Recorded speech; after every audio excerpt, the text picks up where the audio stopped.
أعوذ بالله من الشيطان الرجيم. بسم الله الرحمن الرحيم. ألف لام ميم. ذلك الكتاب لا ريب فيه هدى للمتقين الذين يؤمنون بالغيب ويقيمون الصلاة ومما رزقناهم ينفقون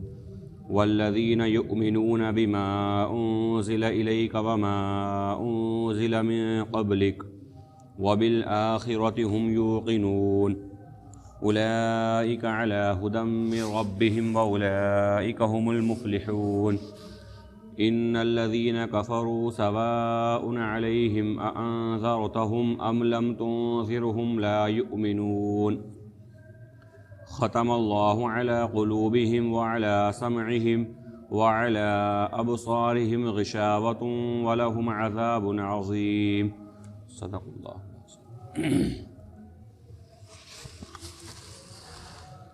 الف لام میم، یہ ایک وہ کتاب ہے جس میں کوئی شک نہیں، ہدایت بتانے والی ہے تقوی اختیار کرنے والوں کے لیے، یعنی ان لوگوں کے لیے جو ایمان رکھتے ہیں بن دیکھی چیز پر اور نماز قائم کرتے ہیں اور جو رزق اللہ نے انہیں دیا ہے اس میں سے خرچ کرتے ہیں. وہ لوگ جو ایمان لاتے ہیں اس چیز پر جو آپ کے اوپر نازل کی گئی اور اس چیز پر بھی جو آپ سے پہلے نازل کی گئیں،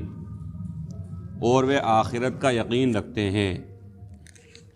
یہی لوگ ہیں جو اپنے رب کی طرف سے ہدایت پر ہیں اور وہی لوگ کامیاب ہیں. بے شک وہ لوگ جنہوں نے کفر کیا آپ کے لیے ان کے لیے برابر ہے کہ آپ انہیں ڈرائیں یا نہ ڈرائیں، وہ ایمان لانے والے نہیں ہیں. اللہ نے ان کے دلوں پر اور ان کے کانوں پر مہر لگا دی ہے اور ان کی آنکھوں پر پردے ڈال دیے ہیں اور ان کے لیے بڑا عذاب ہے. یہ سورہ بقرہ کا پہلا رکوع ہے. کئی مرتبہ اجمال سے بات آئی ہے پچھلے دور کے اندر کہ صورتیں جو ہیں اللہ رب العالمین قرآن کریم میں جب ہم تلاوت کرتے ہیں، چاہے صرف تلاوت کریں یا اس کا ترجمہ تفسیر پڑھیں، تو بعض صورتوں کے اوپر لکھا رہتا ہے مکیہ اور بعض صورتوں پر لکھا رہتا ہے مدنیہ، یعنی یہ سورہ مکی ہے اور یہ سورہ مدنی ہے. تو ایک عام معنی تو یہ ہے کہ وہ سورت جو مکہ مکرمہ میں نازل ہوئی، یعنی شہر مکہ میں جو نازل ہوئی، وہ صورتیں مکی کہلاتی ہیں، اور وہ صورتیں جو شہر مدینہ میں نازل ہوئیں وہ مدنی کہلاتی ہیں. لیکن اس سے زیادہ راجح قول اور اس سے زیادہ مضبوط قول جو مفسرین نے نقل کیا ہے وہ یہ ہے کہ جو صورتیں آپ صلی اللہ علیہ وسلم کے ہجرت فرمانے سے پہلے نازل ہوئیں وہ تمام صورتیں مکی کہلاتی ہیں، چاہے وہ صورتوں کی جگہ کچھ بھی ہو. مثلا طائف کے اندر اگر قرآن کریم کا نزول ہوا یا آپ صلی اللہ علیہ وسلم مکہ مکرمہ سے باہر نکلے، شہر مکہ سے دور گئے، لیکن جو صورتیں نازل ہوئیں یا جو آیات نازل ہوئیں وہ تمام کے تمام مکی کہلائیں گے، اس وجہ سے کہ آپ صلی اللہ علیہ وسلم اس وقت مکہ مکرمہ میں زندگی گزار رہے ہیں، اور آپ صلی اللہ علیہ وسلم پر جو قرآن کریم کا نزول ہوا وہ مکی کہلائے گا. اسی طرح آپ صلی اللہ علیہ وسلم کے ہجرت فرمانے کے بعد جو صورتیں نازل ہوئیں، چاہے وہ مدینہ منورہ میں نازل ہوئی ہوں یا آپ صلی اللہ علیہ وسلم باہر کسی جگہ پر گئے ہوں وہاں پر وہ نازل ہوئی ہوں، حتیٰ کہ خاص مکہ مکرمہ کے اندر بھی نازل ہونے والی وہ آیات یا وہ صورتیں جو آپ صلی اللہ علیہ وسلم کے ہجرت فرمانے کے بعد نازل ہوئی ہیں وہ صورتیں مدنی کہلاتی ہیں. یعنی شہر مکہ مکرمہ میں مثلاً حجۃ الوداع کے موقع پر آپ صلی اللہ علیہ وسلم مکہ مکرمہ میں تشریف فرما ہے. مکہ مکرمہ ہے، شہر مکہ مکرمہ ہے، بیت اللہ کے قریب ہے، لیکن آپ صلی اللہ علیہ وسلم کی وہ زندگی مدنی زندگی ہے کہ آپ صلی اللہ علیہ وسلم ہجرت فرما کر مدینہ منورہ تشریف لے گئے، لہذا وہ صورتیں بھی مفسرین کی اصطلاح کے اندر مدنی صورتیں کہلائیں گی. یہ ایک عام موٹی سی بات تھی. اب اس کے بعد پچھلے دور کے اندر کچھ بات آئی تھی حروف مقطعات کے تعلق سے. یہ ایک علمی بات ہے، اس کو ہم ذہن میں رکھیں کہ بعض صورتوں کے شروع میں اللہ رب العالمین نے اس کی ابتدا اس انداز سے کہ مثلا کہیں الف لام میم آیا ہے. ہم عام طور پر ترجمہ بھی اگر پڑھتے ہیں تو وہاں پہ مترجم جو ہیں یا مفسر جو ہے انہوں نے صرف الف لام میم کر آگے نکل گئے. یا اسی طرح سے حا میم عین سین قاف آیا، کہیں الف لام میم را آیا، کہیں الف لام را آیا، کہیں طٰ آیا. اس طرح کے الفاظ جو ہے جن کے معنی مترجم نے بھی نہیں لکھے اور نہ اس کے عام طور پہ معنی بیان کیے جاتے ہیں، ان کو مقطعات کہا جاتا ہے. حروف مقطعات یعنی الگ الگ لکھے ہوئے حروف، الگ الگ ہر حرف کو ساکن کر کے الگ اس کو پڑھا جائے گا. اب یہ حروف مقطعات کی بڑی علمی بحث ہے اور بڑی باریکی والی بحث ہے، اس سے ہمیں کوئی ابھی فی الحال مطلب نہیں. بس یاد رکھنے کی بات یہ ہے کہ یہ وہ حروف ہیں جن کو اللہ رب العالمین نے سورہ کے شروع کے اندر، کئی صورتوں کے شروع میں اللہ رب العالمین نے بیان فرمایا ہے. اس کے معنی اور اس کے مطلب کی طرف یا اس کے معنی اور اس کے مطلب کے جستجو میں لگنا کہ کھوج بین کر کے نکالنا اس کا کیا مطلب ہے یا اس کے کیا معنی ہیں، یہ ہمارے کرنے کا کام نہیں ہے. یہ اہل علم ہے جن کی ایک لائن ہوتی ہے، جن کی فیلڈ ہوتی ہے، وہ اپنے طور پر اس کو کرتے رہے. لیکن اس کا مطلب اگر واضح نہیں ہے، اس لیے بعض علماء نے لکھا ہے کہ یہ ایک صورتوں کے نام ہیں مثلاً، یا بعض علماء نے لکھا ہے کہ یہ اللہ رب العالمین کی طرف سے کوئی خاص اشارے ہیں، کوئی رموز اور اسرار کی باتیں ہیں، یا خاص طور پر کوئی ایسا پیغام ہے جو صرف اللہ کے نبی صلی اللہ علیہ وسلم کو بتلانا مقصود تھا. امت محمدیہ کو اس کی تلقین یا اس کی تبلیغ آپ صلی اللہ علیہ وسلم کی ذمہ داری نہیں تھی. اس طرح کا کوئی معنی ہو سکتے ہیں. ہمارے لیے فائدے کی بات یہ ہے کہ دو چیزیں ہمیں اس کے لیے مفید ہیں، اس لیے ہمیں معلوم کرنا ہے. سب سے پہلی چیز تو اس کے اوپر ایمان رکھنا، یہ بہت بڑی بات ہے. یعنی کئی بار یہ ہوتا ہے ہم سوچتے ہیں بھائی ہمیں اس سے کیا مطلب، یہ ہمارے کام کی چیز نہیں ہے تو ہم اس کے اندر کیوں پڑھیں. تو یقیناً جتنے ضرورت ہے اتنا ہمیں پڑھنا ہے اس چیز کے اندر، اور جو ہمارے بس کی نہیں ہے یا ہمارے کام کی نہیں اس پہ درگزر کرنا. اب دو چیزیں اس میں ہمارے کام کی ہیں. پہلی چیز تو اس پہ ایمان رکھنا کہ کتاب اللہ کا حصہ ہے، اور کتاب اللہ کے اوپر ایمان رکھنا ہماری بنیادی ضرورت ہے. یعنی کوئی شخص کہے نعوذ باللہ ثم نعوذ باللہ میں حروف مقطعات کے مطلب اگر نہیں پتہ ہیں، اس کے معنی نہیں پتہ ہیں تو میں اس کو مانتا نہیں، یا میں اس کو کتاب اللہ میں سے نہیں مانتا کیونکہ مجھے مطلب ہی نہیں پتہ ہے، تو وہ شخص مسلمان نہیں ہو سکتا. اس لیے کہ وہ کتاب اللہ کے ایک حرف کا یا ایک لفظ کا یا ایک جملے کا انکار کر رہا ہے. تو پہلی چیز تو ہمیں اس کے اوپر ایمان رکھنا، اور ایمان رکھنے کی بنیاد پر ثواب ملے گا. اور نمبر دو، اس وجہ سے ہمیں اس سے عقیدت رکھنا کہ یہ پڑھنے کے اندر اللہ رب العالمین ہمیں ثواب عطا فرمائے گا. اس لیے کہ یہ دو چیزیں ہمارے کرنے کی ہیں. نمبر ایک اس کے اوپر ایمان رکھنا، اور نمبر دو اس کی تلاوت کرنا کہ ایک ایک لفظ کے اوپر جو اللہ رب العالمین کا وعدہ ہے کہ ایک ایک حرف کے اوپر اللہ ایک نیکی، بعض روایتوں میں 10 نیکیاں تک جو ذکر کیا ہے اللہ رب العالمین اسے عطا فرماتا ہے. تو فرمایا الف لام میم ذالک الکتاب لا ریب فیہ ھدی للمتقین، یہ وہ کتاب ہے کہ جس میں کوئی شک نہیں ہے. حضرات مفسرین نے اس آیت کے تحت یہ بات لکھی ہے کہ شک کے لیے عربی زبان کے اندر کئی لفظ آتے ہیں یا کئی طرح سے شک نہ ہونے کو بیان کیا جاتا ہے الگ الگ طریقوں سے. لیکن ریب کا جو معنی ہے، لا ریب کا، یہ وہ جملہ ہے یا وہ لفظ ہے کہ جس میں شک کی گنجائش تک نہیں ہے. یعنی کوئی سلیم الفطرت انسان اگر ہوگا، کوئی عقلمند انسان اگر ہوگا اور ایماندار انسان اگر ہوگا تو بہت سی ایسی چیزیں ہوتی ہیں کہ جس کے بارے میں شک ہو سکتا ہے، اور بہت ساری چیزیں ایسی ہوتی ہیں جس کے بارے میں شک نہیں ہو سکتا. مثال کے طور پر سورج روشن ہے، یہ سورج کی روشنی خود اپنے آپ میں دلیل ہے. سورج روشن ہے یا نہیں ہے اس میں شک نہیں ہو سکتا. کوئی بھی انسان عقل مند، اگر کوئی عارضی لائٹ ہے انسان اس کو لیتے ہو خرید رہا، بولے ہو سکتا ہے کہ اس کی روشنی شاید نہ ہو سکتا ہے اس کی روشنی بعد میں کم پڑ جائے، ہو سکتا ہے یہ کام کی نہ، اس میں شک ہو سکتا ہے. لیکن سورج روشن ہے اس میں کوئی شک نہیں ہے. سورج کی روشنی کم ہو جائے گی، انسان کو پکا یقین ہے کہ نہیں، بلکہ یہ چیز روشن ہے اور ہر چیز کو روشنی دینے والی ہے. کوئی عقلمند انسان سورج کے روشن ہونے میں شک نہیں کرتا ہے. عارضی چیزیں ہیں، آرٹیفیشل چیزیں، ان میں شک ہو سکتا ہے. تو قرآن کریم کے بارے میں شک کا وہم بھی نہیں ہو سکتا. اس کتاب اللہ کے بارے میں شک کی گنجائش بھی نہیں ہو سکتی کہ یہ نعوذ باللہ ثم نعوذ باللہ کوئی یہ چیز غلط ہو سکتی ہے. لہذا اس کے بارے میں شک کا شائبہ تک نہیں ہے. اور یہی ایک ایمان والے کی ذمہ داری ہے کتاب اللہ کے تعلق سے، شریعت مطہرہ کے تعلق سے. بھائی اللہ اور اس کے رسول صلی اللہ علیہ وسلم کی جو باتیں ہیں اس کے اوپر ہمیں ایمان رکھنا ہے. ہمیں ذرا سا بھی اس کے بارے میں شک ہو شبہ کے اندر نہیں پڑنا ہے. ظاہر سی بات ہے جب حق ہے تو اس کے سامنے باطل ضرور ہوگا. قرآن کریم حق ہے، سب سے بڑا حق قرآن کریم، اور دنیا کا سب سے بڑا سچ توحید ہے. توحید سے بڑھ کر دنیا میں کوئی سچ نہیں ہے، اور سب سے بڑا جھوٹ یہ ہے کہ اللہ ایک سے زیادہ ہے، نعوذ باللہ، یہ دنیا کا سب سے بڑا جھوٹ ہے۔ لیکن اتنا بڑا سچ، دنیا کا سب سے بڑا سچ توحید ہے، اس کے مقابلے میں بھی لوگ ہیں، اور ظاہر سی بات ہے قیامت تک رہیں گے۔ تو شک و شبہے کی جہاں باتیں پیش کری جائیں، یا ایسی باتیں آئیں، یا ایسا لٹریچر آئے، یا ایسی تحریر یا تقریر آئے، تو اس سے انسان کو ذرا سا بھی متاثر نہیں ہونا، بلکہ سننا یا دیکھنا ہی نہیں ہے ان چیزوں کو جو قرآن کریم کے تعلق سے انسان کے دل و دماغ میں شک و شبہ پیدا کرے، اس لیے کہ اس میں ذرا سی بھی خیر کی بات نہیں ہے۔ اس لیے ایک بات میں جملہ معترضہ کے طور پہ کہہ دوں، کئی بار کیا ہوتا ہے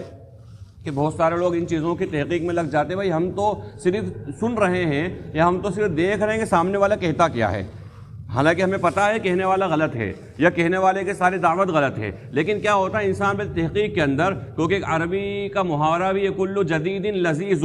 ہر نئی چیز مزیدار ہوتی ہے، تو انسان اس کی طرف اٹریکٹ ہو جاتا ہے، اور اس کے اٹریکشن کی وجہ سے انسان اس کا شکار ہو جاتا ہے۔ کئی سارے لوگ ایسے ہیں، اللہ ہم سب کی حفاظت فرمائے، جو قرآن کریم کی دعوت دے رہے ہیں لیکن معجزات کا انکار کر رہے ہیں کہ معجزات نام کی نعوذ باللہ کوئی چیز نہیں ہے، نام قرآن کا ہے، لیبل قرآن کا ہے، فرشتوں کا انکار کر رہے ہیں، اللہ ہم سب کی حفاظت فرمائے۔ تو یہ ساری چیزیں اگر اس طرح کی کوئی دعوت ہے یا اس طرح کی بات ہے، ہمیں اس کی طرف جانا ہی نہیں، اس لیے کہ ہر شخص کی اللہ رب العالمین نے صلاحیت الگ الگ رکھی ہوتی ہے۔ بعض لوگ تو وہ ہوتے ہیں جو ان کو پڑھ کر اور ان کو سن کر اس کا دفاع کریں گے اور اس کے جوابات دیں گے اور ایمان والوں کے لیے بہترین راہ ہموار کریں گے، تو وہ لوگ الگ ہیں، اللہ نے ان کو اس کام کے لیے منتخب کیا ہے۔ لیکن ہماری ذمہ داری، اسی لیے مثلاً اہل علم کے اندر بھی، مدارس کے اندر بھی الگ الگ شعبے ہوتے ہیں، الگ الگ فیلڈز ہوتی ہیں، وہاں پہ ہر عالم مناظر نہیں بنتا ہے کہ بھئی ہر عالم، بہت سے علماء جو علم کے پہاڑ ہیں، علم کے سمندر ہیں، لیکن ان کے سامنے پتہ چلا چرب زبان انسان آ گیا اور کوئی ایسی بات اس نے کہہ دی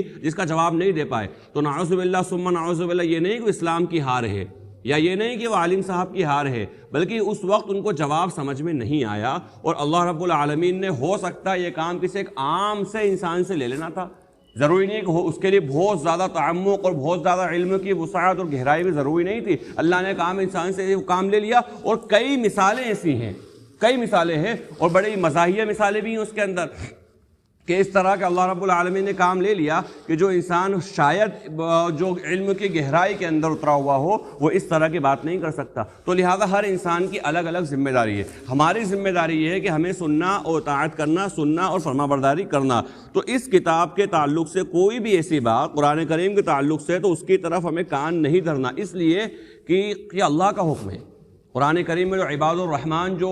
مشہور رکوع ہے قرآن کریم میں، اللہ رب العالمین نے سورہ 19 پارے کے اندر اس کو بیان فرمایا، سورہ فرقان کے آخری میں، کہ وعباد الرحمن الذین یمشون علی الارض ہونا واذا خاطبهم الجاہلون قالوا سلاما، وہاں سے جو شروع ہو رہا ہے، رکوع تو اوپر سے شروع، تبارک الذی شروع ہو رہا ہے، لیکن یہاں سے مضمون شروع ہو رہا ہے کہ اللہ کے خاص بندے کون ہیں، اللہ کے فرما بردار بندے کون ہیں، جن سے اللہ راضی ہو بندے کون ہیں، ان کے صفات بیان کری، بہت سارے صفات بیان کرنے کا ایک صفت ان کی بیان کریے کہ رحمان کے بندے وہ ہیں کہ جب ان کے سامنے کوئی بھی بات، کوئی سی بھی بات ان کے سامنے پیش کی جاتی ہے قرآن کے نام پر کہ بھائی یہ قرآن کی بات ہے، تو وہ اندھے اور بہرے بن کر اس پر ٹوٹ نہیں پڑتے ہیں۔ اب عام طور پہ ہونا تو یہ چاہیے بھائی قرآن کی بات ہے، بس انسان اندھا اور بہرا بن کے ٹوٹ پڑے، اصل تو یہ ہونا چاہیے بھائی قرآن کی بات ہے، لیکن یہ اس وجہ سے بیان فرمایا اللہ رب العالمین نے کہ دنیا کے اندر جتنے بھی لوگ نعوذ باللہ قرآن کا انکار کرنے والے یا معجزات کا انکار کرنے والے یا اس طرح کی چیزوں کا انکار کرنے والے ہیں، وہ لیبل قرآن کا ہی چڑھا کر آئیں گے۔ تو ظاہر سی بات، اگر وہ قرآن کے علاوہ کوئی اور بات لے کر کے آئیں گے تو انسان مانے گا ہی نہیں اس کو، مسلمان تو صاف ریجیکٹ کر دے گا۔ تو لیبل قرآن کا لے کر آئیں گے، لیبل حدیث کا لے کر آئیں گے، لیبل شریعت کا لے کر آئیں گے، لیکن اس کے مطابق من مطابق جو ان کے دل میں آئے گی وہ بات بیان کریں گے۔ تو کہا کہ وہ رحمان کے بندے، قرآن کی بات ان کے سامنے کری جاتی ہے، اندھے بہرے بن کے نہیں ٹوٹ پڑتے ہیں۔ اب اندھے بہرے بن کے نہیں ٹوٹ پڑتے ہیں کا مطلب یہ نہیں کہ نعوذ باللہ قرآن پہ ایمان نہیں رکھتے، بلکہ ان کی تفسیر کے اوپر ایمان نہیں رکھتے ہیں، ان کی بات کے اوپر ایمان نہیں رکھتے ہیں۔ بھائی ہمارے سامنے تو وہ بات ہے جو ہمارے کو اللہ اور اس کے رسول صلی اللہ علیہ وسلم نے سیدھا سچا سکھا دیا، سیدھا بڑھیا راستہ بتا دیا۔ نئی نئی تحقیقات، نئی نئی تعویلات، نئی نئی تفسیرات کے چکر میں بسا اوقات انسان دین سے نکل جاتا ہے۔ اس لیے حضرت مولانا اشرف علی تھانوی رحمۃ اللہ علیہ کا بڑا زبردست ملفوظ ہے، آپ بیان فرماتے بھائی لوگ کہتے ہیں کہ یار وہ مقرر بڑا اچھا جس کی بات نہیں ہو، وہ تحریر بڑی اچھی ہو جس کی بات بڑی نہیں ہو۔ تو بھائی ہمارے پاس 1300 سال پرانا، 1400 سال پرانا دین ہے، قرآن بھی ہمارا اتنا پرانا ہے، حدیث بھی ہماری اتنی پرانی ہے۔ اب وہ بات جو سورہ فاتحہ ایک چیز ہے، کئی بار یہ بھی ہوتا ہے انسان کو میں ایک تجربے کی بنیاد پہ کہہ رہا ہوں کہ بھئی ایک بات کو 10 بار اگر کسی مقرر نے کہہ دی یا دعوت کے ساتھیوں نے ایک ہی ایک بات کو بار بار کہہ دیا یا کسی نے تبلیغ کے انداز میں ایک بات کو بھلے بھائی ایک ہی ایک بات کرے جاتے ہو ایک ہی ایک بات کرے جاتے ہو تو بھائی اللہ کے نبی صلی اللہ علیہ وسلم کی بعثت سے لے کے آج تک اور آج سے لے کے قیامت تک کوئی سی نماز ایسی نہیں جس میں سورہ فاتحہ نہ پڑھی جائے. ایک ہی ایک سورہ فاتحہ کیوں پڑھے جا رہے ہیں؟ کوئی سی نماز ایسی نہیں ہے جہاں پہ تسبیحات نہ پڑھی جائیں, سبحان رب العظیم, سبحان رب الاعلیٰ یا تحمید وغیرہ نہیں. تو یہ ایک ہی ایک بات جب وہ ہضم ہمیں ہو رہی ہے عربی زبان کے اندر تو اردو میں ہضم کیوں نہیں ہو رہی ہے؟ اللہ کے نبی صلی اللہ علیہ وسلم کی حدیث کا کوئی مفہوم بیان کر رہا اپنی زبان کے اندر قیامت تک بیان کرا جائے گا. ہاں یہ الگ بات ہے, انسان کی علمی صلاحیت الگ ہوتی ہے, کوئی ایک حدیث سے بیان کری اس کے ساتھ 5 حدیث اور بیان کر لے گا, لیکن کسی انسان کو ایک ہی حدیث اگر یاد ہے اور وہ ایک ہی حدیث بیان کر رہا ہے وہ زندگی نکال سکتا ہے اس ایک حدیث کے اوپر, کیونکہ وہ ہے تو حدیث نا, اللہ کے نبی صلی اللہ علیہ وسلم کی بات ہے. تو جو انسان عام طور پر جو بھیگتا ہے نا وہ اسی لیے بھیگتا ہے بھائی کیا شاندار بات بیان کری کہ آج تک کسی نے نہیں کری, وہ آج تک کسی نے نہیں کری. یہی اس کے باطل ہونے کی علامت ہے کہ اسلاف نے بیان نہیں کری, صحابہ نے بیان نہیں کری, تابعین نے تبع تابعین نے بیان نہیں کری, امت بیان کرتی ہوئی تواتر سے بیان کرتی ہے کسی نے نہیں کری. آج ایسی نئی بات انہوں نے بیان کر دی جو کسی نے نہیں کری. تو اللہ کے نبی صلی اللہ علیہ وسلم کے صاف حدیث ہے کہ صفات اعظم کی پیروی کرنا, یعنی امت کے اکثریت اہل علم جس طرف ہوں, امت کے جمہور علماء جس طرف ہوں اس کی اطاعت کرنا, اس کی پیروی کرنا. ورنہ جو ہے الگ الگ طریقوں سے جو باتیں آئیں گی وہ اس سے انسان دین سے ایسا نکل جائے گا جیسے شکار سے تیر نکل جاتا ہے. حضرت مولانا علی میاں صاحب رحمۃ اللہ علیہ کا ایک بڑا مشہور جملہ ہے اور وہ انہوں نے خاص طور پہ علماء کے لیے کہا ہے, خاص طور پر, یعنی عوام تو پھر سوچیں کہ وہ کہاں کی بات ہے, علماء کے لیے خاص طور پر انہوں نے بات کہی ہے کہ دیکھو جتنا میں نے دین کا مطالعہ کرا ہے اتنا تم نے نہیں کرا. طلباء کو مخاطب کرتے ہوئے, جتنا میں نے دین کا مطالعہ کرا تم نے نہیں کرا, جتنا تقابل ادیان میں نے کرا, یعنی کمپیریٹ ایک دوسرے سے تقابل کر کے دوسرے مذہب سے, اتنا میں نے نہیں کرا ہے. وہ جتنا فقہی مطالعہ میں نے کرا, ایک سے دوسرے وہ مسلک میں کمپیئر کر کے جتنا میں نے کرا اتنا نہیں. جتنا میں دنیا گھوما ہوں اتنا تم نہیں گھومے ہو, جتنا مجھے تجربہ ہے اتنا تمہیں. اس ساری باتیں بیان کرنے کے بعد ایک گر کی بات تمہیں بتاتا ہوں کہ جمہور کے راستے کو کبھی مت چھوڑنا. اور جمہور کا راستہ وہ کہ امت محمدیہ کے اکثر اہل علم جس کے اوپر متفق ہوں, اس راستے کو کبھی مت چھوڑنا, چاہے تمہیں کتنا بھی دل و دماغ بتائے کہ یہ راستہ غلط ہے. تمہارے تحقیق تمہیں چاہے کتنی بھی بتائے کہ نہیں یہ راستہ صحیح نہیں ہے, تمہارے تحقیق. اور ظاہر سی بات ہے علماء جب اس فیلڈ میں اترتے ہیں تو ان کے سامنے کئی ساری ایسی باتیں آتی ہیں جو لگتا ہے ہمارا استاد شاید یہاں پہ غلط ہیں, ہمارے شیخ شاید یہاں پہ غلط ہیں, ہمیں فلاں کتاب میں یہ پڑھایا گیا تھا, یہ میں سامنے کتاب رکھو اس میں تو بات کچھ اور ہے. لیکن وہ تمام کے تمام باتوں علماء کو سکھایا سمجھایا سجھایا جاتا ہے بھائی ان تمام تحقیقات کو یا تو بند کمرے میں کر لینا, یا پھر اتنی ذہنی جس کی صلاحیت ہو, جس انسان کا ذہنی لیول اتنا زیادہ بلند ہو اور جس کا مطالعہ اتنا زیادہ وجہ اس کو برداشت کر سکے اس کے سامنے کرنا. ورنہ عوام کے سامنے کرنے بیٹھو گے تو عوام گمراہ ہو جائے گی. تو یہ تو علماء کے لیے ہے, تو عوام تو بہرحال اور زیادہ اس کے لیے حاجت مند اور ضرورت مند ہے کہ اللہ کے نبی صلی اللہ علیہ وسلم سے صحابہ اکرام نے سیدھا سچا سا دین لیا ہے, اس سیدھے سچے دین کے اوپر عمل کرنا, بس یہی انسان کی کامیابی کی بات ہے. تو کہا کہ اس میں کوئی شک نہیں ہے اور یہ متقی لوگوں کے لیے ہدایت کا سامان ہے. اب متقی لوگوں کے لیے ہدایت کا اس کا مطلب یہ نہیں ہے کہ عام طور پہ انسان سمجھ لے قرآن تو صرف تقوی اختیار کرنے والوں کو ہدایت دیتا ہے, اور جو انسان غیر متقی ہے, اور غیر متقی دور کی بات ہے کہ مسلمان ہی نہیں ہے,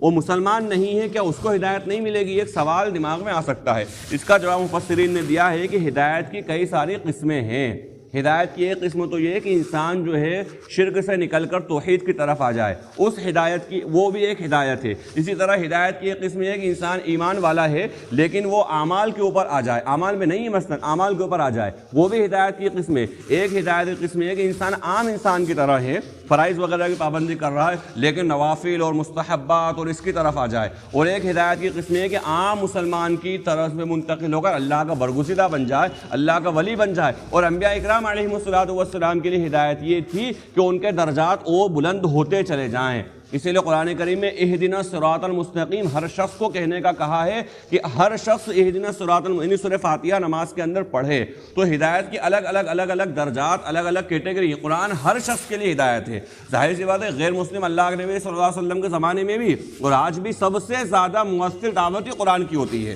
سب سے زیادہ مؤثر دعوت. اسی لیے قرآن کریم اللہ نے ایک جگہ پر ارشاد فرمایا کہ وجاہدہم بہ جہادن کبیرا, اس قرآن کریم کے ذریعے تم لوگوں سے بڑا جہاد کرو. اس قرآن کریم کے ذریعے، یعنی قرآن کریم کو سامنے رکھ کر، اس کے مقصد کو سامنے رکھ کر لوگوں کو دعوت دو اور اس کو بلاؤ۔ اللہ رب العالمین کی ذات سے امید ہے کہ لوگ ہدایت پر آئیں گے۔ تو قرآن ہر شخص کے لیے ہدایت کے لیے ہے، ہاں انسان کی صلاحیت کے اعتبار سے درجات اس کے الگ الگ ہیں۔ اب یہاں بیان فرمایا خاص طور پہ یہ متقی وہ موٹے طور پر جو گناہوں سے بچ کر زندگی گزارے۔ اب یہاں پر جو بیان فرمایا کہ وہ جو ایمان لاتا ہو غیب پر، بن دیکھے جو چیزیں ہیں اس کے اوپر ایمان لے کر آتا ہو۔ اللہ کے نبی صلی اللہ علیہ وسلم جو باتیں کہہ دی، چاہے اسے دیکھی ہوں یا ظاہر سے نہیں دیکھی، لیکن اس کے باوجود بھی اس کے اوپر ایمان لے کر آتا ہے۔ ایمان بالغیب جو اللہ کو مطلوب ہے، وہ جو اللہ کے معتبر اس کے اوپر ایمان رکھتا ہو کہ بھئی ہر چیز حق ہے اور سچ ہے۔ اللہ اور اس کے رسول علیہ السلام نے بتلا دیا مطلب حق ہے اور سچ ہے۔ وَيُقِيمُونَ الصَّلَاةَ وَمِمَّا رَزَقْنَاهُمْ يُنْفِقُونَ، وہ نماز قائم کرتا ہو اور جو رزق اللہ نے اس کو دیا ہو اس میں سے خرچ کرتا ہو۔ دیکھیے عام طور پہ ہم قرآن کریم میں کئی مرتبہ ایسا ہوتا ہے، سب سے پہلے کہنے والا اپنے آپ سے مخاطب ہے کہ ہم کوئی کام کرتے ہیں، اگر وہ کام مثلا زندگی کے اندر ہے تو ہم کیا سوچتے ہیں بھائی یہ آیت میرے لیے نہیں ہے،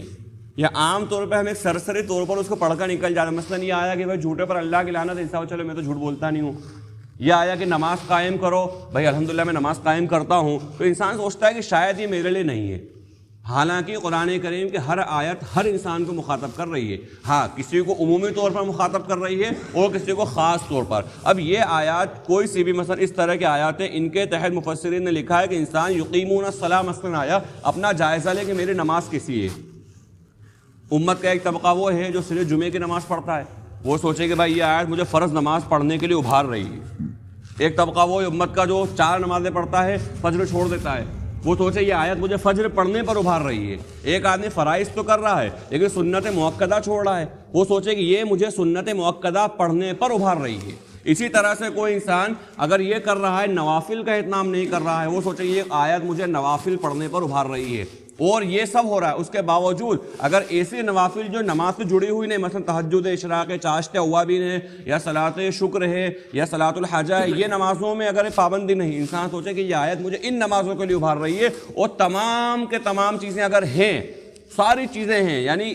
فرض سے لے کے آخری نفل تک ہے، تب انسان سوچے کہ یہ نماز مجھے اقامت صلاۃ پر ابھار رہی ہے، یعنی پوری زندگی کے اندر نماز نافذ ہو جائے۔ جو نماز سے چاہا جا رہا ہے کہ پوری زندگی بدل جائے، جو قرآن نے کہا ان الصلاۃ تنہی عن الفحشاء والمنکر، کہ نماز بے حیائی بری باتوں سے روکتی ہے۔ یہ تمام چیزوں سے نماز مجھے روکنے والے بن رہی ہے یا نہیں بن رہی؟ اب یہ اگر انسان کو فکر پہ زندگی بھر وہ سوچے گا کہ اقامت صلاۃ میرے لیے ہے، ورنہ تو یہ ہوگا کہ انسان سوچے گا بس ٹھیک ہے میں پڑھ ہی رہا ہوں، اقامت صلاۃ میں خشوع بھی ہے، خضوع بھی ہے۔ خشوع یعنی اللہ کا ڈر، اندرون کے اندر میری نماز کی کیا حالت ہے، اور خضوع یعنی ظاہر کے اندر میری نماز کی کیا حالت ہے، رکوع سجدے وغیرہ ایک ایک چیز صحیح ہے یا نہیں ہے، یہ انسان کرتا رہے گا تو بہترین طریقے سے زندگی بھر وہ سوچے گا یہ آیت مجھ کو مخاطب کر رہی ہے، کہیں نہ کہیں میں اس کا مخاطب ہوں۔ یہی معاملہ وَمِمَّا رَزَقْنَاهُمْ يُنْفِقُونَ میں بھی ہے۔ ہر عبادت کے انسان رزق خرچ کر اللہ کا مسئلہ مسجد میں دے رہا ہے انسان،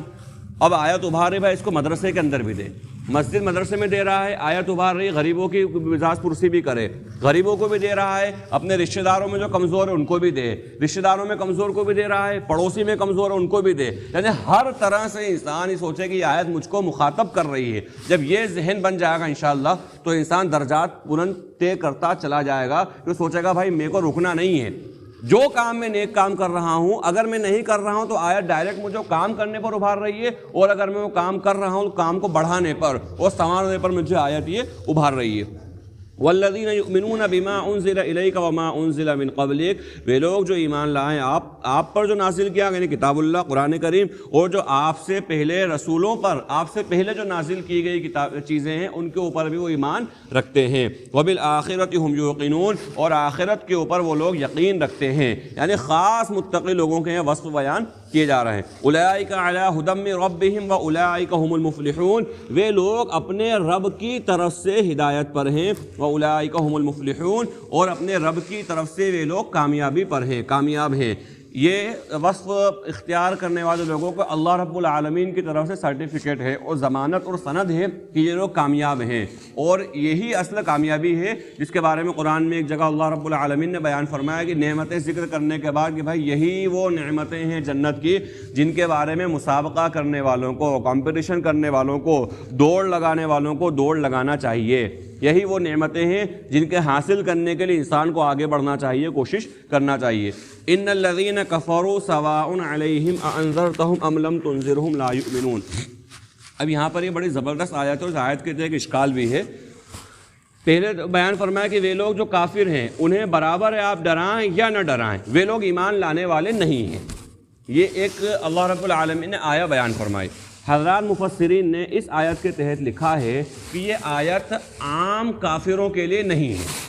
یعنی عام طور پہ کوئی یہ سمجھ لے کہ بھائی کوئی انسان ہے مثلا غیر مسلم ہے، ہم نے اس کو بہت دین کی دعوت دی لیکن مان ہی نہیں رہا، چھوڑ دو اس کے حال پہ، ایسا نہیں ہے۔ پہلی بات تو وحی الہی کے ذریعے اللہ رب العالمین نے خاص کفار اللہ کے نبی صلی اللہ علیہ وسلم کو بتا دیے تھے، اور ان کا نام بھی روایات کے اندر آتا ہے کہ یہ لوگ تھے، اور ان میں اکثر بدر میں قتل کیے گئے یہ تو۔ اور اس کے بعد میں جب اتنی زیادہ شدت یعنی ان لوگوں کی کفر کے معاملے میں تھی، کسی حال میں ماننے کو، مثلا ابو جہل ہے جس کو اللہ کے نبی صلی اللہ علیہ وسلم نے اس امت کا فرعون کہا ہے،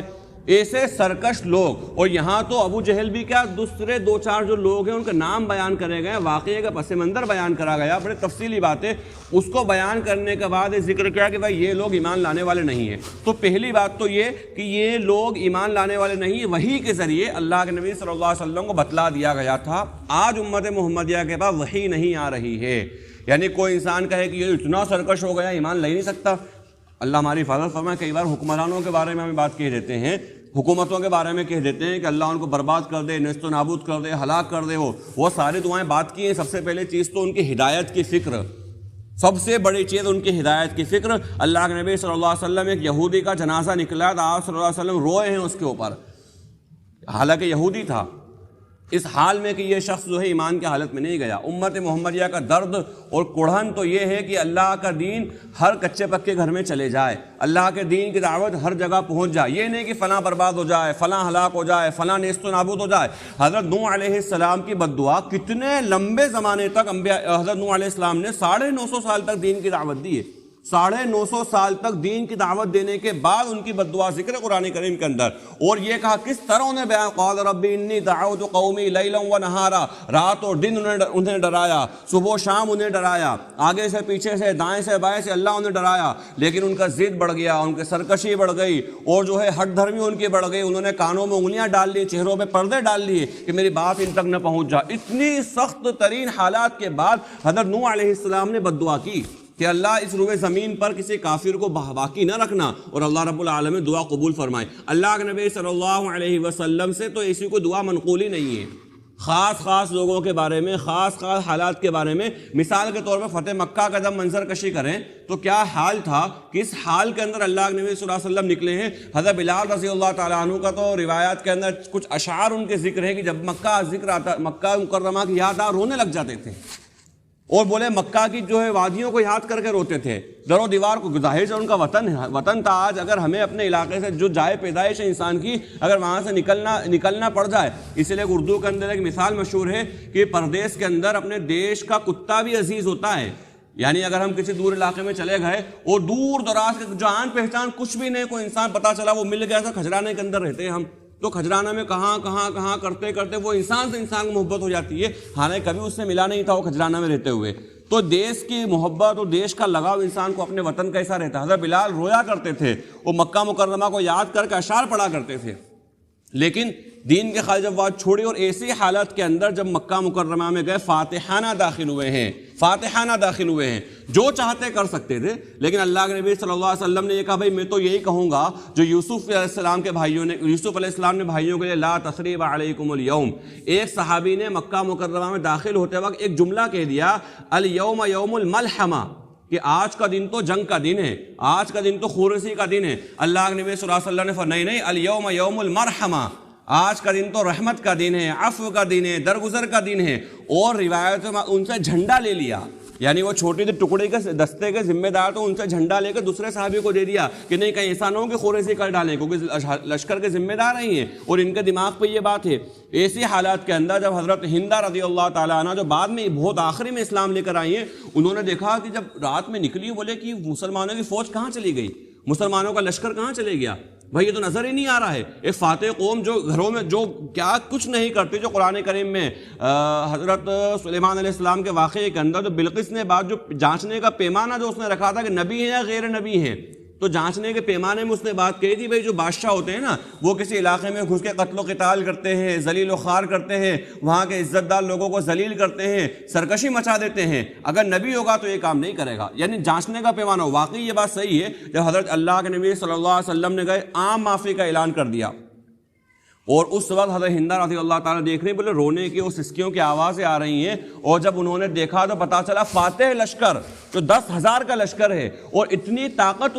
طاقتور تھے مسلمان اس وقت جو مکہ مکرمہ میں آپ نے, اور یہ اللہ کے نبی صلی اللہ علیہ وسلم نے اعلان کرا تھا گویا کہ جنگ خندق کے موقع پر, اگر واقعہ ذہن میں ہو تو, جو قرآن میں بھی اس کو منظر کشی کر اذ جاؤکم من فوقکم ومن اسفل منکم واذ زاغت الابصار وبلغت القلوب الحناجر وتظنون باللہ الظنون. یہ واقعہ کہ اے نبی صلی اللہ علیہ وسلم یاد کرو اس موقع کو جب تمہارے پر باہر سے بھی فوجیں چلی آ رہی تھی. احزاب کے موقع پر احزاب کہتے حزبون کی جماع کو ہے, یعنی ایک لشکر, احزاب یعنی کئی سارے لشکر تھے, سارے کے سارے لوگوں کو چڑھا کر مکہ مدینہ منورہ پر حملہ کر دیا, اور اندر سے جو ہے بنو قریظہ آیا, اسی طرح اور قبیلے انہوں نے غداری کری, مسلمانوں پر بڑی تکلیفوں کا دور آیا, ازواج مطہرات اور اسی طرح دیگر جو ہے مسلمان مستورات کو جو ہے قلعے کے اندر اللہ کے نبی صلی اللہ علیہ وسلم نے محفوظ رکھا تھا, وہاں پر انہوں نے نظریں گڑائیں. ٹھیک اسی طرح یعنی بہت زیادہ خطرناک حالات. اس وقت اللہ کے نبی صلی اللہ علیہ وسلم نے خوشخبری سنائی, دیکھو اچھی طرح سمجھ لو کہ ان کا ہمارے اوپر آخری حملہ ہے, اب اس کے بعد ہم انشاءاللہ ان کے اوپر حملہ کریں گے. اور اللہ رب العالمین نے وعدہ پورا فرمایا. فتح مکہ میں 10,000 کا جم غفیر لے کر اللہ کے نبی صلی اللہ علیہ وسلم گئے ہیں, اور ایک چھوٹی سی ہلکی سی جھڑپ, معمولی سی جھڑپ ہوئی ہے, اور تلواریں تک نہیں نکلی. ایسے حالت, یہ فاتح قوم چلی گئی ہے, اور لوگوں نے گھروں کے دروازے بند کر لیے, کواڑ بند کر لیے کہ بھائی جو اب تو ہمارے حالت خراب ہے. اس وقت اللہ کے نبی صلی اللہ علیہ وسلم کے جانثار صحابہ کا ہندہ رضی اللہ بولے وہ دعائیں مانگ رہے ہیں کہ اللہ اس قوم کو ہدایت دے دے. یعنی وہ جو جان کے جن کی وجہ سے نکلنا پڑا, تو کہیں سے کہیں کسی نہ کسی درجے میں تو اللہ کے نبی صلی اللہ علیہ وسلم کا درد ہمارے اندر ہو. یہ بات صحیح ہے کہ بد دعائیں ہیں وہ کفار کے لیے, اسی طرح بعد میں قنوت نازلہ بھی, وہ ساری چیز اپنی جگہ, لیکن اس سے پہلے کا ہم مراحل طے کیوں نہیں کرتے؟ دعوت کا جو میدان ہے وہ نہیں, دعا کا جو میدان ہے وہ نہیں, ان کی خدمت کا جو میدان ہے وہ نہیں, رات اور دن بس ہلاک کر دے اللہ, برباد کر دے, ہلاک کر دے, برباد کر دے. بھائی ہدایت کی دعا کتنی بار مانگی, ہدایت کی کوشش کتنی بار کری, ہدایت کے لیے ہم نے اقدام کتنی بار کرا, کہ کوئی بھائی ہمیں درد کتنی بار, سب سے پہلے میں اپنے آپ سے مخاطب ہوں, کتنی بار راتوں کو اٹھ کے ہم نے فلاں حاکم کے بارے میں نام لے کر دعا کری ہو کہ اللہ اس کو ہدایت دے دے. اللہ تو دلوں کا حال پھیرنے والا ہے, اللہ تو جو ہے جو چاہتا ہے وہ کرتا ہے. سارے انسانوں کے اللہ تبارک و تعالیٰ دعا ہی مانگتے ہیں, یا مقلب القلوب, اے دلوں کے پھیرنے والے, ہم اللہ سے دعا اس طرح سے مانگتے ہیں. ہم نے کتنی بار ان کے لیے دعا کری. یعنی اگر ہم غور کریں, میں اپنے آپ سے سب سے پہلے غور کروں تو ہم بڑے اس معاملے میں کمزور ہیں. تو یہ ساری چیزیں بد دعائیں وغیرہ سب اپنی جگہ ہیں, سب ثابت چیزیں ہیں, لیکن اس کے پہلے کے جو مراحل, اس کے پہلے کے جو حالات ہیں, وہ تمام سے انسان کو گزرنا ایک ایمان والے کی ذمہ داری ہے کہ وہ کام کرے. تو فرمایا کہ سب سے پہلے تو وحی کے ذریعے بتا دیا گیا کہ یہ لوگ ہیں. اب اس کے بعد امت محمدیہ میں کوئی انسان قیامت تک دعویٰ نہیں کر سکتا کہ فلاں شخص ایمان لے کر نہیں آئے گا, کوئی دعویٰ نہیں کر سکتا. لہذا جب وہ نہیں ایمان لے کر آئے گا تو لہذا ہم اس کے اوپر دعوت نہیں دیں. یہ کوئی انسان نہیں کہ اللہ کے نبی صلی اللہ علیہ وسلم کے لیے خاص تھا. دوسری بات یہ بیان فرمائی کہ اللہ رب العالمین نے یہ نہیں کہا کہ نبی صلی اللہ علیہ وسلم آپ کے لیے برابر ہے آپ دعوت دیں یا نہ دیں, بلکہ ان کے لیے برابر ہے آپ دعوت دیں یا نہ دیں, وہ ایمان لے کر نہیں آئیں گے. ہاں اگر آپ دعوت دیں گے تو دعوت دینے کا آپ کو فائدہ ضرور پہنچے گا, آپ کی ذات کو دعوت دینے کا فائدہ ضرور پہنچے گا. داعی کو دعوت دینے کا فائدہ پہنچتا ہے. دوسری بات یہاں پر ایک تھی کہ بھئی دعوت جو ہے, انسان جس چیز کو عمل کر رہا ہے اس کی دعوت دے, یا جو چیز انسان کی زندگی میں نہیں ہے اس کی دعوت دے. عام طور پہ انسان یہ سمجھتا ہے بھئی جو میری زندگی میں نہیں ہے میں دعوت کیوں دوں. یہ بھی شیطان کا برا وسوسہ ہے اور نورانی داو ہے کہ انسان دعوت کے کام سے بچ جائے, بولے بھائی مجھے دینے کی کیا ضرورت ہے, میری زندگی میں عمل نہیں, ایسا نہیں, بلکہ اس کی بھی دعوت دے. اس لیے قرآن کریم میں جو بات کہی نا کہ اے لوگوں ایسے بات کیوں کہتے ہو جو کرتے نہیں ہو, یا اللہ کو بڑی ناپسندیدہ ہے چیز جو کہتے ہو کرتے نہیں ہو, تو یہاں پر اس کے مفسرین نے کئی جواب دیے ہیں کہ اس کا مطلب کیا ہے. ان میں سب سے بڑھیا جواب اور سب سے زبردست جواب وہ یہ ہے، ایک ہی جواب اگر ذہن میں رہے نا تو سارے مسئلے ختم ہو جائیں۔ جوابات تو کئی ہیں لیکن ان میں جواب یہ ہے کہ یہاں اللہ رب العالمین نے دعویٰ کرنے کا منع کیا ہے، دعوت کا منع نہیں کیا ہے۔ مثال کے طور پہ کسی انسان نے فجر کی نماز نہیں پڑھی اور آ کر وہ دعویٰ کر رہا ہے کہ میں نے فجر کی نماز پڑھی ہے، حالانکہ اسے فجر نہیں پڑھی، تو اس دعوے کا منع کیا گیا ہے کہ بھئی یہ دعویٰ مت کرو، جو کام تم نے کرا ہی نہیں یا جو تم کام کرتے نہیں ہو اس کا دعویٰ مت کرو۔ اور دوسرا ایک تھوڑا سا اس سے حل کا مطلب وہ بیان کیا کہ بھئی کسی ایسے کام کا دعویٰ جو تمہیں کرنا ہی نہیں ہے، تمہارا پکا ارادہ مجھے کرنا نہیں ہے لیکن جھوٹا وعدہ تم نے کر لیا تو جھوٹا وعدہ مت کرو۔ لیکن اگر کسی انسان کی زندگی میں کوئی عمل نہیں ہے تو ایسا نہیں کہ دعوت نہیں دے، بلکہ دعوت دے، اور دعوت دینے کی خاصیت میں یہ ہے کہ اللہ اس کی زندگی میں عمل ضرور لے کر آ جائے گا، کبھی نہ کبھی کبھی نہ کبھی کبھی نہ کبھی دل اس کا کہے گا بھائی جو بات میں بولتا ہوں عمل بھی کر لوں، اور اگر بولنا بھی چھوڑ دے گا اگر تو وہ جس طرح چکنا کھڑا ہوتا ہے نا، کسی کوئی فرق ہی نہیں پڑتا اس کو، وہ والا معاملہ انسان کا ہو جائے گا۔ تو فرمایا وہ لوگ جو کافر ہیں ان کے لیے برابر ہیں کہ آپ ان کو دعوت دیں یا نہ دیں، ڈرائیں یا نہ ڈرائیں، وہ ایمان لانے والے نہیں۔ ختم اللہ علی قلوبہم وعلی سمعہم وعلی ابصارہم غشاوہ، اللہ نے ان کے دلوں پر مہر اور ان کے کانوں پر مہر لگا دی اور ان کی آنکھوں پر پردے ڈال دیے ہیں۔ وَلَهُمْ عَذَابٌ عَظِيمٌ، اور ان کے لیے بڑا عذاب ہے۔ یہ بھی خاص حالت ہے، اللہ ہم سب کی حفاظت فرمائے کہ کبھی ایمانی بات کو سننا نہیں، اس کے اوپر عمل کی فکر نہیں کرنا، یا کہنے والے کی بات کا برا لگنا، کیونکہ جن کفار کے بارے میں بات آئی ہے نا ان کی صفات تھیں یا بری عادتیں ان کی تھیں کہ وہ کوئی بات کہہ دین کے بعد اچھی نہیں لگنا، یا جو ہے بات ہلکے انداز میں سن لی سرسری، اس بات کو اہمیت نہیں دینا۔ اللہ حفاظت فرما، اس کی وجہ سے پھر یہ ہوتا ہے کہ دلوں پر مہر لگ جاتی ہے، پھر اس کے بعد انسان کو کوئی خیر کی بات اس کے دل میں نہیں اترتی۔ یہ جب بھی کوئی دین کی آواز لگے، دین کی کوئی صدا لگے، دین کی کوئی بات کی طرف بلایا جائے، انسان کسی نہ کسی طرح اس میں جڑے، اس کو سنے اور کم از کم محبت اس سے رکھے کہ ہاں یہ بات دین کی ہے، میں انشاءاللہ اس کے اوپر عمل بھی کروں گا اور انشاءاللہ اس کے اندر جڑوں گا بھی۔ فرمایا کہ اللہ نے ان کے دلوں پر اور ان کے کانوں پر مہر لگا دی اور ان کی آنکھوں پر پردے ڈال دیے۔ وَلَهُمْ عَذَابٌ عَظِيمٌ، اور ان کے لیے بڑا عذاب ہے۔ بسم اللہ الرحمن الرحیم، اللہم صلی علی محمد وعلی آل محمد کما صلیت علی ابراہیم وعلی آل ابراہیم انک حمید مجید، اللہم بارک علی محمد وعلی آل محمد کما بارکت علی ابراہیم وعلی آل ابراہیم انک حمید مجید،